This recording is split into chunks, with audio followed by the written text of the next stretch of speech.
কোন মানুষ যদি ঘুমাবার সময় ইস্তেগফারের পুরো কালেমাটা 3 বার পড়ে, এবার রাসূল বলেন যে দোয়া করবা ওই দোয়া কবুল। এবার বলে ফেলেন রব্বিগফিরলি ওয়ারহামনি ওয়াহদিনি ওয়াআফিনি ওয়ারযুকনি। এবার বলে ফেলেন আল্লাহ হেদায়েত দিয়ে দাও, আল্লাহ মাফ করে দাও, আল্লাহ জান্নাত দিয়ে দাও, আল্লাহ রিজিক দিয়ে দাও, আল্লাহ বিদেশ দিয়ে দাও, ছেলের বিয়ে দিয়ে দাও, মেয়ের বিয়ে দিয়ে দাও, আল্লাহ ঋণ পরিশোধ করে দাও। এরপরে আল্লাহ নবী বলেন কোন মানুষ যদি ঘুমাবার সময় এই কালেমাগুলো একবার পড়ে, এই বাক্যটা একবার পড়ে, রাসূল বলেন যদি তার ঋণ পাহাড় বরাবর হয়, আল্লাহ তাআলা বলবেন আমি তোমার ঋণ আদায়ের জিম্মাদার। আমি রব্বে কারীমের হেফাজতের চাদরে ঢুকে গেলাম। রব বলেন আমি তোমার, তুমি আমার, তোমার যা যা লাগবে আমি আছি, তোমার কেউ ক্ষতি করতে চাইলে আমি আছি, ভূমিকম্পে সারা পৃথিবী নড়াবে তোমার ঘর নড়বে না, আমি আছি। কেউ যদি ঘুমাবার সময় বাক্যটা 3 বার পড়ে, রাসূল বলেন আল্লাহ তাআলা তার গুনাহগুলোকে মাফ করে দিবে। যদিও বৃষ্টির সংখ্যা বরাবর হয়, যদিও গাছের পাতা বরাবর হয়, যদিও ধূলিকণা বরাবর হয়, গুনাহ যত বেশি হোক না কেন সব মাফ। এরপরে আল্লাহর নবী বলেন কোন মানুষ যদি ঘুমাবার সময় ইস্তেগফারের পুরো কালেমাটা 3 বার পড়ে, আস্তাগফিরুল্লাহাল্লাযী লা ইলাহা ইল্লা হুয়াল হাইয়ুল কাইয়্যুম ওয়া আতুবু ইলাইহি লা হাওলা ওয়ালা কুওয়াতা ইল্লা বিল্লাহ। আল্লাহর নবী বলেন ঘুমাবার সময় কেউ যদি ঘুমাবার সময় বাক্যটা 3 বার পড়ে, রাসূল বলেন আল্লাহ তাআলা তার গুনাহগুলোকে মাফ করে দিবে। যদিও বৃষ্টির সংখ্যা বরাবর হয়, যদিও গাছের পাতা বরাবর হয়, যদিও ধূলিকণা বরাবর হয়। সুবহানাল্লাহ। তাহলে শোয়ার পরে অবশ্যই পড়বো আস্তাগফিরুল্লাহাল্লাযী লা ইলাহা ইল্লা হুয়াল হাইয়ুল কাইয়্যুম ওয়া আতুবু ইলাইহি লা হাওলা ওয়ালা কুওয়াতা ইল্লা বিল্লাহ। পড়বো তো ইনশাআল্লাহ। এরপর আল্লাহ নবী বলেন কোন মানুষ যদি ঘুমাবার সময় এই কালেমাগুলো একবার পড়ে, এই বাক্যটা একবার পড়ে, রাসূল বলেন যদি তার ঋণ পাহাড় বরাবর হয়, আল্লাহ তাআলা বলবেন আমি তোমার ঋণ আদায়ের জিম্মাদার। বলুন এতক্ষণ যা বলছেন বলছেন, করলে করলাম না করলে নাই, এটা তো মেইন পয়েন্ট, এটা বড় দরকার, ভেরি ভেরি ইম্পর্টেন্ট। কি বলেন? আল্লাহ নবী বলেন কোন মানুষ যদি ঘুমাবার পরে শোয়ার পরে যদি এই কালেমাগুলো পড়ে, আল্লাহুম্মা রাব্বাস সামাওয়াতি ওয়া রাব্বাল আরদি ওয়া রাব্বাল আরশিল আযীম ربنا ورب كل شيء فالق الحب والنوى ومنزل التوراة والإنجيل والفرقان أعوذ بك من شر كل ذي شر أنت آخذ بناصيته أنت الأول فليس قبلك شيء وأنت الآخر فليس بعدك شيء وأنت الظاهر فليس فوقك شيء وأنت الباطن فليس دونك شيء اقض عني الدين ওয়াগনিনি মিনাল ফাকর। সুবহানাল্লাহ। শিখে নিবেন, প্রয়োজন লিখে নিবেন, প্রয়োজনে মোবাইলে রেকর্ডিং করে নিবেন। আল্লাহর নবী বলেন কোন মানুষ যদি ঘুম থেকে উঠে লা ইলাহা ইল্লাল্লাহ ওয়াহদাহু লা শারীকা লাহু লাহুল মুলকু ওয়া লাহুল হামদু ওয়া হুয়া আলা কুল্লি শাইইন কাদির সুবহানাল্লাহ ওয়ালহামদুলিল্লাহ ওয়া লা ইলাহা ইল্লাল্লাহু ওয়াল্লাহু আকবার ওয়া লা হাওলা ওয়া লা কুওয়াতা ইল্লা বিল্লাহ। এতটুকু পড়ে এবার রাসূল বলেন যে দোয়া করবা ওই দোয়া কবুল। সুবহানাল্লাহ। এবার বলে ফেলেন রব্বিগফিরলি ওয়ারহামনি ওয়াহদিনি ওয়াআফিনি ওয়ারযুকনি। এবার বলে ফেলেন আল্লাহ হেদায়েত দিয়ে দাও, আল্লাহ মাফ করে দাও, আল্লাহ জান্নাত দিয়ে দাও, আল্লাহ রিজিক দিয়ে দাও, আল্লাহ বিদেশ দিয়ে দাও, ছেলের বিয়ে দিয়ে দাও, মেয়ের বিয়ে দিয়ে দাও, আল্লাহ ঋণ পরিশোধ করে দাও। সুবহানাল্লাহ বলেন। হ্যাঁ, কবে করবেন? আজকে করবেন। এবার আল্লাহর নবী বলেন কোন মানুষ যদি ফজরের পরে আর 5 ওয়াক্ত নামাজের পরে আয়াতুল কুরসি পড়ে, আল্লাহর নবী বলেন কোন মানুষ যদি 5 ওয়াক্ত নামাজের পরে আয়াতুল কুরসি পড়ে, লাম ইয়ামনাহু আন দুখুলিল জান্নাতি ইল্লাল মাউত, মৃত্যু ছাড়া তাকে জান্নাতে যেতে আর কেউ বাধা দিবে না। সুবহানাল্লাহ। 5 ওয়াক্ত নামাজের পরে কি পড়বো? আয়াতুল কুরসি। তাহলে 5 ওয়াক্ত নামাজের পরে আয়াতুল কুরসি নিশ্চিত করবো ইনশাআল্লাহ।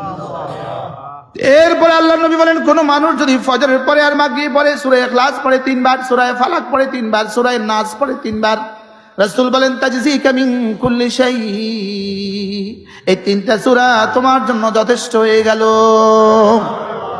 যেই নামাজি পাঠ করিবে তিনবার তিনবার 3 কুল, সকাল সন্ধ্যায় পাঠ করিলে যথেষ্ট হবে 2 কুল। শুধুই 3 মিনিটে আমি রব্বে কারীমের হেফাজতের চাদরে ঢুকে গেলাম। রব বলেন আমি তোমার, তুমি আমার। তাজজিকা মিন কুল্লি শাই, তোমার যা যা লাগবে আমি আছি। তোমার কেউ ক্ষতি করতে চাইলে আমি আছি। সুবহানাল্লাহ বলেন। ভূমিকম্পে সারা পৃথিবী নড়াবে, তোমার ঘর নড়বে না, আমি আছি। করোনা সারা পৃথিবী ভাসাবে, তোমার কিছু হবে না, আমি আছি। মেঘনা তোমার পুরো গ্রাম ভেঙে দিবে, তোমারটা কিছু হবে না, আমি আছি। সুবহানাল্লাহ বলে কি দিয়ে তরজমা করবেন? তাজজিকা মিন কুল্লি শাই, বিরোধী দলেও তোমার কোনো ক্ষতি হবে না, সরকারি দলেও তোমার কোনো ক্ষতি হবে না, আমি আছি। পড়ব তো? যেই নামাজি পাঠ করিবে তিনবার তিনবার 3 কুল, সকাল সন্ধ্যায় পাঠ করিলে যথেষ্ট হবে 2 কুল। ছেলে মেয়েকে শিখাবো তো? কবে? এরপরে আল্লাহর নবী বলেন, কোন মানুষ যদি 5 ওয়াক্ত নামাজের পরে সুবহানাল্লাহ 33 বার, আলহামদুলিল্লাহ 33 বার, আল্লাহু আকবার 34 বার পড়ে, রাসূল বলেন এভাবে হবে 100 বার। 5 নামাজ হবে 500 বার, মিজানে উঠে যাবে 5000 বার। গুফিরাত খাতায়াহু ওয়ালাউ কাসুরাত, গুনাহ যত বেশি হোক না কেন সব মাফ। আর কি বললে আমরা পড়তাম? আজ থেকে 5 ওয়াক্ত নামাজের পরে এই 4 মিনিট দিবই দিব ইনশাআল্লাহ। বলেন নামাজ আর জিকির নিশ্চিত করব। বলেন নামাজ আর জিকির নিশ্চিত করব। নামাজ আর কি করব? জিকির। এর সাথে আপনি রিকশা চালান, কোনো অসুবিধা নেই। আপনি ঠেলাওয়ালা, কোনো অসুবিধা নেই। আপনি অটোওয়ালা, কোনো অসুবিধা নেই। আপনি কৃষক, কোনো অসুবিধা নেই। আপনি ব্যবসায়ী, কোনো অসুবিধা নেই। আপনি রাজনীতিবিদ, কোনো অসুবিধা নেই। শুধু নামাজ আর জিকিরকে সঙ্গে নিয়ে চলবো ইনশাআল্লাহ। বলেন ইনশাআল্লাহ, বলেন ইনশাআল্লাহ। এরপরে যদি সুযোগ থাকে প্রতিদিন কমপক্ষে 6 তাসবিহ আদায় করব। সুবহানাল্লাহ 100 বার, আলহামদুলিল্লাহ 100 বার, আল্লাহু আকবার 100 বার, লা ইলাহা ইল্লাল্লাহ 100 বার, সাল্লাল্লাহু আলাইহি ওয়াসাল্লাম 100 বার, আস্তাগফিরুল্লাহ ওয়া আতুবু ইলাইহি 100 বার। আমি বলি 6 তাসবিহ, 6 তাসবিহ, 6 তাসবিহ। সবক দিয়েছেন মোদের নবী, সবক শুনিয়েছেন আহমদ শফি, সবক ফেরি করছে মুশতাকুন নবী। 100 বার সুবহানাল্লাহ তাসবিহ পড়িলে, 100 বার সুবহানাল্লাহ তাসবিহ পড়িলে 100 গোলাম আজাদের সওয়াব মিলিবে। 100 বার আলহামদুলিল্লাহ তাসবিহ পড়িলে 100 ঘোড়া দানের সওয়াব মিলিবে। 100 বার আল্লাহু আকবার তাসবিহ পড়িলে 100 ওট কুরবানির সওয়াব মিলিবে। 100 বার নবীর উপর দুরূদ পড়িলে হাশরেতে নবীজির পাশে থাকিবে। 100 বার জিকির করলে লা ইলাহা ইল্লাল্লাহ নেকি দ্বারা ভরে দিবে আসমান জমিন খালি জায়গা। 100 বার আস্তাগফিরুল্লাহ পাঠ করিলে অতীতের সকল গুনাহ ক্ষমা হইবে। শুধু নামাজ আর জিকিরকে সঙ্গে নিয়ে চলবো ইনশাআল্লাহ। বলেন ইনশাআল্লাহ, বলেন ইনশাআল্লাহ। আর ছেলে মেয়েগুলোকে দিন শিখাবো। যদি এগুলো ছেলে মেয়েকে না 3টা বছর, এই যে আমাদের সামনে একটা ছেলে কোরআন কারীমের তেলাওয়াত করছে, বয়স কত হবে? তার বলছে 8 বছর। ওরে জিজ্ঞেস করলাম, ও 21 পারা হাফেজ হয়ে গেছে। 21 পারা হাফেজ হয়ে গেছে। এই যে আমাদের এই বাচ্চাগুলো খুদা না খাস্তা যদি আর পড়ার সুযোগ না হয়, মৌত পর্যন্ত এরা এই তাসবিহাতগুলো শুদ্ধ পড়বে। এই মাদ্রাসা থেকে ঘুরে নিবেন, 2টা বছর 3টা বছর ঘুরে নিবেন, এরপরে পৃথিবীর যেখানে ইচ্ছা সেখানে দেন। ওই বাচ্চা মুসলিম হয়ে জীবনযাপন করবে, এই বাচ্চা মুমিন হয়ে জীবনযাপন করবে। যদি মধ্যখানে শয়তানের সময় যদি হারিয়েও যায়, আবার ফিরে আসবে, ঘরের ছেলে আবার ঘরে ফিরে আসবে। বলেন না ইনশাআল্লাহ। কোনো আবাদত ফুল হয়ে, কোনো আবাদত ফল হয়ে, কোনো আবাদত বিছানা হয়ে, কোনো আবাদত লাইট হয়ে, সুবহানাল্লাহ বলেন, কোনো আবাদত জামা হয়ে, কোনো আবাদত চশমা হয়ে, কোনো আবাদত চোখের জ্যোতি হয়ে, কোনো আবাদত কানের শ্রবণ শক্তি হয়ে, কোনো আবাদত জিহ্বার বলার শক্তি হয়ে, সুবহানাল্লাহ। আর মুআযাল্লাহ কোনো গুনার কারণে চোখটা ছিনিয়ে নিবে, মুআযাল্লাহ কোনো গুনার কারণে কানটা ছিনিয়ে নিবে, কোনো গুনার কারণে মুখটাকে বন্ধ করে দিবে, কোনো গুনার কারণে হার্টের 2-4টা নার্ভকে বন্ধ করে দিবে, কোনো নেকির দ্বারা এখন জিহ্বা নড়ছে, এটা জীবনে কোনো না কোনো নেকির কারণে। সুবহানাল্লাহ। এখন চোখে দেখছি, জীবনে কোনো না কোনো নেকির কারণে। লাহা মা কাসাবাত। সুবহানাল্লাহ। কি হয়, একটু পরে পানি দিচ্ছেন, পানি যে চলে যাচ্ছে কোনো না কোনো নেকির কারণে। যদি নেকি নাই থাকে তাহলে দিবে কেন? এটা হলো শুধুই তোমার পরীক্ষার জন্য। বলে বেঈমানকে দেয় কেন? ওর কোন নেকি আছে? ওরে দেয় পরীক্ষার জন্য, সাময়িক, অচিরেই বন্ধ করে দিবে। বন্ধ করবে না, জীবনে কখনো বন্ধ হবে না। কথা বলেন। ট্রাম্পের পানি খাওয়ার ক্ষমতা জীবনে কখনো বন্ধ হবে না। বুশের নিঃশ্বাস নেওয়ার ক্ষমতা জীবনে কখনো বন্ধ হবে না। বুশের হাত ধরার ক্ষমতা জীবনে কখনো বন্ধ হবে না। আর ইশারায় আরেক দেশের প্রেসিডেন্টকে তুলে নিয়ে যায়, এই ক্ষমতা জীবনে কখনো বন্ধ হবে না। হ্যাঁ, লাহা মা কাসাবাত, পড়েন, ওয়ালাইহা মাকতাসাবাত। সুবহানাল্লাহ।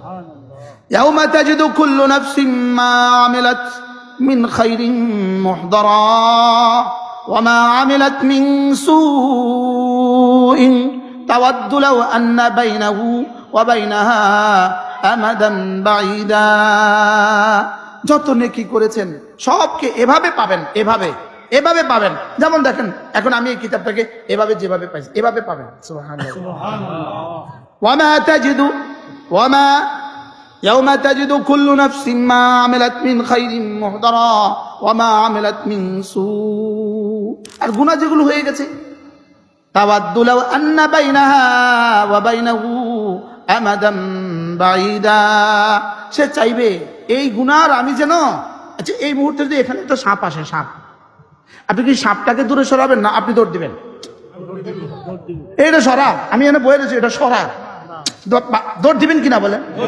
এটা হলে এটা আল্লাহ বলেন। এখানে একটা পাগলা কুত্তা উঠছে, পাগলা কুত্তা দৌড়ে আইছে। এখন আপনি যেহেতু বড় মানুষ, বড় বক্তা আপনি, তো আপনি বলবেন এই এদিকে আসো, এটা সরা, এটা বলবেন, কি করবেন? ওরে মা গো, এটাকে আল্লাহ তাআলা বলেন ওয়ামা আমিলাত মিন সুইন তাওয়াদ্দু লাউ আন্না বাইনাহা ওয়া বাইনাহু আমাদান বাঈদা।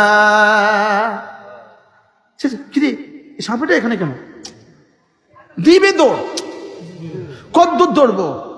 এবার পাগলা কুকুর তার পিছনে দৌড় দিছে, এবার সে কদ্দূর দৌড়বে? এবার গুনাহ তো তার পিছনে দৌড় দিছে, গুনাহ কয় জিনা ছাড়বো না তোকে।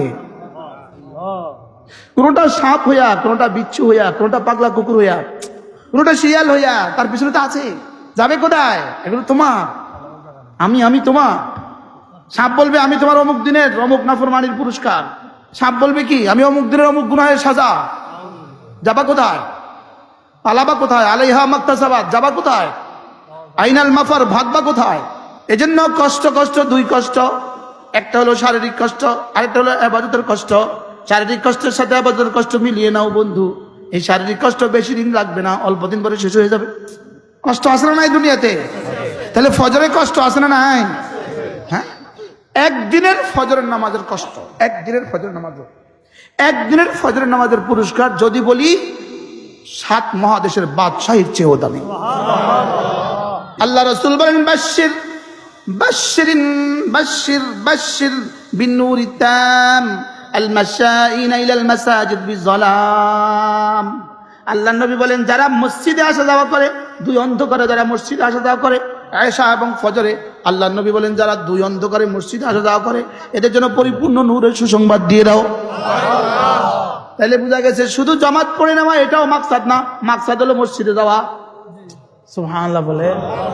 শুধু জামাতে পড়ে নেওয়া এটাও কি নয়, মাকসাদ না। উদ্দেশ্য কি? মসজিদে কি করা? বাশশিরিন নূরাত তাম আল মাশাইন বিয-যালাম ইলাল মাসাজিদ। সুবহানাল্লাহ। এজন্য আমি বলি মসজিদে যাওয়ার গতি যার যেমন, মসজিদে যাওয়ার গতি যার যেমন, হেদায়েত পাওয়ার গতি তার তেমন। সুবহানাল্লাহ। ইন্নামা ইয়ামুরু মাসাজিদাল্লাহ মান আমানা বিল্লাহি ওয়াল ইয়াউমিল আখির ওয়া আকামাস সালাওয়াত আয-যাকাত ওয়া লাম ইয়াখশা ইল্লাল্লাহ ফাআসা উলাইকা আন ইয়াকুনু মিনাল মুহতাদিন। আল্লাহ তাআলা বলেন যারা না মসজিদ আবাদ করে, 5 শ্রেণীর মানুষ মসজিদ আবাদ করে। 1 নম্বরে যারা আমানা বিল্লাহ, আল্লাহর উপর ঈমান আনে। 2 নম্বরে রাসূলের উপর ঈমান আনে। 3 নম্বরে নামাজ পড়ে। 4 নম্বরে যাকাত দেয়। 5 নম্বরে আল্লাহ ছাড়া কাউকে ভয় করে না। আল্লাহ তাআলা বলেন এই 5টা গুণ যদি হয়ে যায় আমি বলবো এরা আমার ঘর আবাদকারী। আর এরা যদি হয়ে যায় তা আমি কথা দিলাম ফাআসা উলাইকা আন ইয়াকুনু মিনাল মুহতাদিন। আল্লাহ তাআলা বলেন আমি কথা দিলাম এরা হেদায়েত প্রাপ্ত, আমি এদেরকে হেদায়েত দিয়ে জান্নাতে পৌঁছিয়ে দিই। এজন্য মসজিদে যাওয়ার গতি যার যেমন, ফুলসিরাত পাড়ি দেওয়ার গতি তার তেমন। সুবহানাল্লাহ বলেন। কি বলছি বলেন তো? মসজিদে যাওয়ার গতি যার যেমন, বলেন। ফুলসিরাত পাড়ি দেওয়ার গতি তার তেমন, ফুলসিরাত পাড়ি দেওয়ার গতি তার তেমন। 40,000 বছরের রাস্তা, তলোয়ারের চেয়ে চিকন, ধারালো চুলের চেয়ে চিকন, নিচে জাহান্নামের আগুন। আর এটা পাড়ি দেওয়াই লাগবে। যেমন মেঘনা ব্রিজ পাড়ি দেওয়া ছাড়া কুমিল্লা থেকে, নোয়াখালী থেকে ঢাকা যাওয়ার ব্যবস্থাই নেই। ফুলসিরাত পাড়ি দেওয়া যা ছাড়া জান্নাতে যাওয়ার ব্যবস্থাই নেই। আর ফুলসিরাত পাড়ি দেওয়া 40,000 বছরের রাস্তা। আমেরিকা 18 ঘন্টার রাস্তা, আমেরিকা বাংলাদেশ থেকে 18 ঘন্টার রাস্তা। কি বলছি বলেন? আমেরিকা বাংলাদেশ থেকে 18 ঘন্টার রাস্তা। আর হাসরের ময়দান থেকে জান্নাত 40,000 বছরের রাস্তা। এবার মসজিদে যাওয়ার গতি যার যেমন, ফুলসিরাত পাড়ি দেওয়ার গতি তার তেমন। কেউ কেউ ফুলসিরাত এভাবে পাড়ি দিবে, দেখেন আমার দিকে তাকান, আমার দিকে তাকান, এভাবে পাড়ি দিবে ফুলসিরাত, এভাবে দেখেন।